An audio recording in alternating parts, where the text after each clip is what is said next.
Good evening, everyone. Welcome in.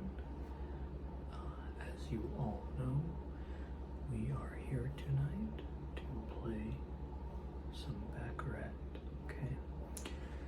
Now, I am aware that not all of you have played Baccarat before, or that some of you have only played it maybe a few times, or it's been a while. Right, okay. So before we get started, I'm just gonna go over the rules, just to kind of refresh everybody, and or educate anybody that hasn't played yet, and then we'll get right to it, and we'll do a few rounds, and see if luck is on your side, okay? So go ahead and take a seat, everyone. I will take a seat. We'll get to the table and go ahead and go over this game. Alrighty, everyone. So I have a deck of cards here. So in Baccarat, basically this game is very much just a game of chance. Your odds are pretty much 50-50. So for the basics, I'm going to start with kind of the setup of the game and how it's played. So basically, in the game of Baccarat, you will have a player and a banker, and the players at the table actually will place a bet on whether they think the player or the banker is going to win the round, or if they're going to have a tie. And usually the pay is a 1-to-1 ratio. So with that being said, the card values are a little different in Baccarat than in most standard games, like blackjack, for example, poker, Texas Hold'em, things like that. So basically in Baccarat, the cards from numbers 2 to 9 are their value. So if you have, like, let's say a 5, doesn't matter the suit. If you have a 5, it's worth 5, okay? An 8 is worth 8, and a 9 is worth 9. Aces are worth 1, so that's pretty familiar. Now the part that's a little bit different and a little bit tricky is that the 10s and the face cards are worth 0, okay? 0. So why that's important is because when the game is played, I'm going to take you through like a little mock round here. The dealer or game presenter, such as myself, will deal 2 cards face down to each side, player and banker. Now, you would place your bets before these cards are revealed. Once again, it's a game of chance, okay? So let's say I flip the cards over. As you can see here, the player has a jack and a 10. Now, if you'll remember what I said earlier, face cards and 10s are worth 0, so this is a 0 here, okay? Because the cards are summed, so this is a 0. On this side here, actually, this is the banker. They would win because the 9 is a 9. The king is a 0. 9 beats 0. It's also important to note, as we go in further, I'll explain more. It's kind of hard to explain this in a linear pattern, but 8 or 9, a natural, automatically wins. If the other, let's say the bank has a 9 like this, and the player has anything else, the bank automatically wins, okay? So in this case they would win. Now there are cases where a third card can be drawn. It's usually placed sideways. So like that. Those cases we'll go over just a minute, but what I want to explain next is, you know the values of the cards now, but if there is a situation, let's say, where you have two cards that are neither 10 or a face card, so two regular value cards, let's say you had a 5 and an 8. Now 8 and 5, of course, make 13. Anytime you have two regular value cards that sum, because everything is sum, where their sum is greater than 9, but not counting 10, so 11, 12, 13, you actually drop the 10 value, so the 1. So if this is 13, right, 8 plus 5, you would drop the 10, and this would actually just be a 3. Okay, that's another thing that's important to note. Just to make sure it's clear, another example could be if you had an 8 and a 6, let's say. This would make, of course, 14, but it would just be a 4 because you drop that 10 value, okay? Everybody following? Okay, great. Now, the next thing I want to note is that there are rules dictating whether or not there will be a third card drawn.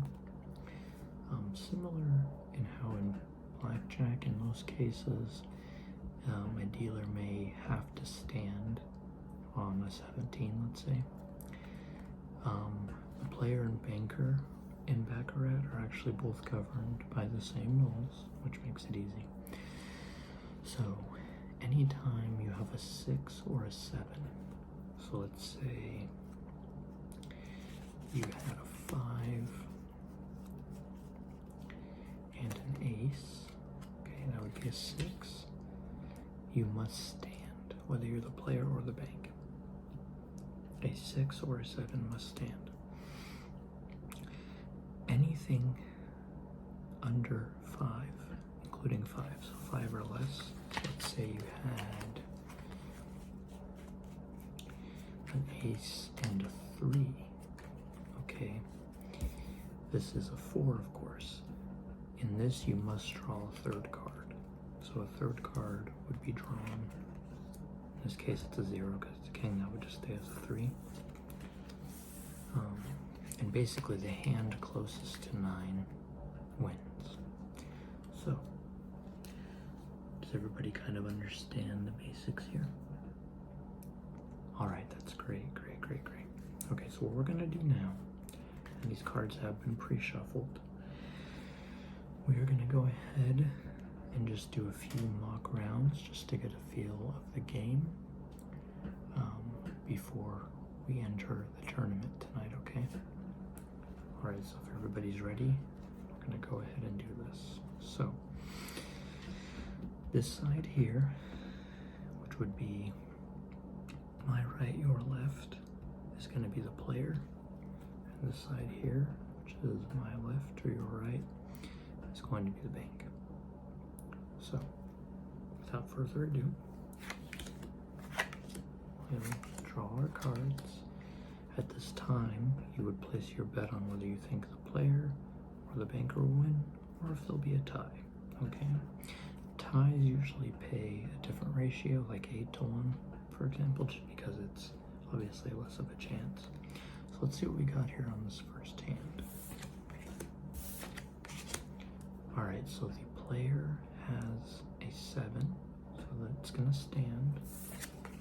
And the banker has a 5, which means we can pull a third card, which is a 0, that stays as a 5.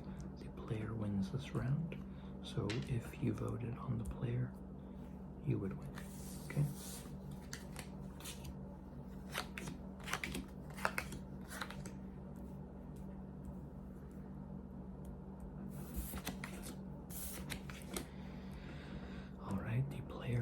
has a 3, so there will be a third card.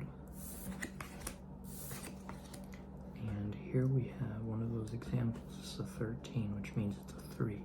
So actually, these are both 3s, so they would tie. But because this is a 3, you do need to draw that third card, which in this case is a 2, which would make a 5, which beats the 3, so the player wins again.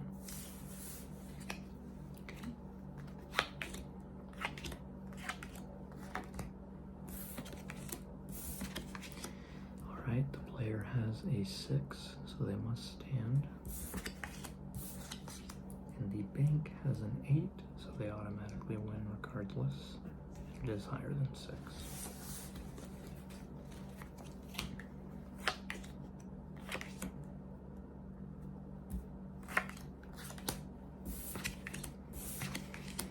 Alright, in this case we have a 9 here, which would be an automatic win.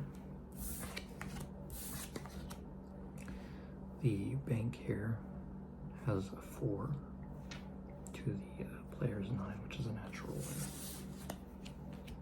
So we kind of get an hang of it watching it go. Alright, that's great.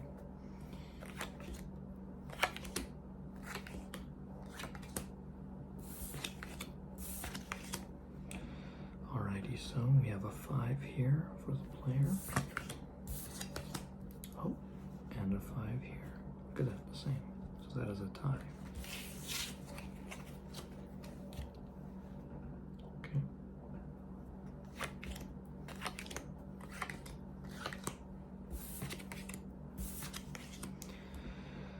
Alright, we have an 8 here. Player. We have a 4 for the bank. Draw another card. That would be a 6, which still loses to the 8 on the player's hand.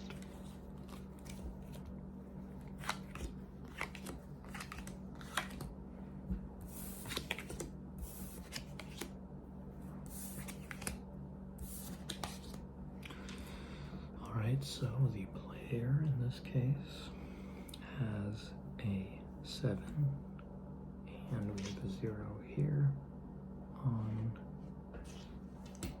the other side for the banker. Add a card, it's an 8, so that actually wins against the player's 7. I understand it can be a little confusing there with the hands and the way the cards work, but these are kind of just the basic rules governing the game, just to kind of get you all prepared. So I hope that that helped, and that the game makes a little more sense to you. I know it can be a little intimidating because it's not a very common game. But yeah, hopefully that works out for you guys. So before you leave, we'll go over some of the tournament rules. Alrighty, so in this tournament that you guys are going to be entering, of course, there will be teams of 2, and we have 6 teams. So when you arrive at the casino, the croupier there will direct you to your tables, and it will be tournament style. You will be playing with the same rules that we kind of showed here, so hopefully that helps you guys out. But otherwise, my name is Aaron. I've been your game presenter, and I will be your liaison throughout this whole process into this Baccarat tournament. We will be having the blackjack tournament in a month, so depending on what happens in this tournament, hope to see everyone there as well. Otherwise, I hope you all enjoyed this presentation and have a better understanding of the game of Baccarat and are ready to win it big at the casino, okay? Alrighty, everyone. Once again, my name's Aaron, and if you need anything, just give me a holler. Alrighty, everyone. Good luck, and have a great night.